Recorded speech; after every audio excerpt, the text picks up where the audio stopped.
ক্রোয়েশিয়ার বিপক্ষে মহানাটকীয় ম্যাচে ২-১ ব্যবধানের জয়ে শেষ ১৬তে পৌঁছে গেছে পর্তুগাল। ম্যাচে গুরুত্বপূর্ণ মুহূর্তে পেনাল্টিতে গোল করে দলের আশা টিকিয়ে রেখেছিলেন পর্তুগিজ তারকা ক্রিশ্চিয়ানো রোনালদো। সেই মুহূর্তের একটি ভিডিও নিয়ে সামাজিক যোগাযোগ মাধ্যমে তুমুল আলোচনা চলছে। পেনাল্টি কিক নেওয়ার ঠিক আগের মুহূর্তে ৪১ বছর বয়সী ক্রিশ্চিয়ানো রোনালদো গভীর মনোযোগ দিয়ে স্পটের দিকে তাকিয়ে নিজের মনেই কিছু একটা বিড়বিড় করছিলেন। পর্তুগিজ সুপারস্টারের এই ক্ষণিকের ঠোঁট নাড়ানোর দৃশ্য কেড়ে নেয় লাখো ফুটবল ভক্তের নজর। সামাজিক যোগাযোগ মাধ্যমে এরই মধ্যে ঝড় তুলেছে ছোট্ট ছোট্ট কিছু ভিডিও ক্লিপ। সেখানে অনেকে দাবি করছেন পেনাল্টি শট নেওয়ার ঠিক আগ মুহূর্তে রোনালদো আরবি শব্দ বিসমিল্লাহ উচ্চারণ করেছেন।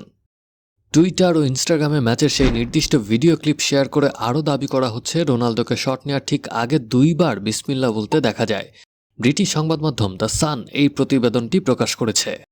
২০২৩ সালের শুরুতে সৌদি আরবের ক্লাব আল নাসেরে যোগ দেওয়ার পর থেকেই রোনালদোকে বিভিন্ন ইসলামিক সংস্কৃতির সঙ্গে মিশে যেতে দেখা গেছে।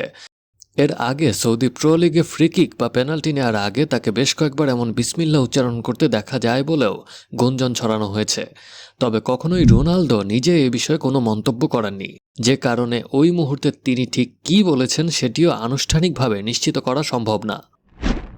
এদিন টরন্টোতে রাউন্ড অফ 32 ম্যাচে ক্রোয়েশিয়ার বিপক্ষে পিছিয়ে পড়ার পর পেনাল্টি শটটি থেকে ঠান্ডা মাথায় গোল করে ম্যাচটি ১-১ সমতায় ফেরান রোনালদো।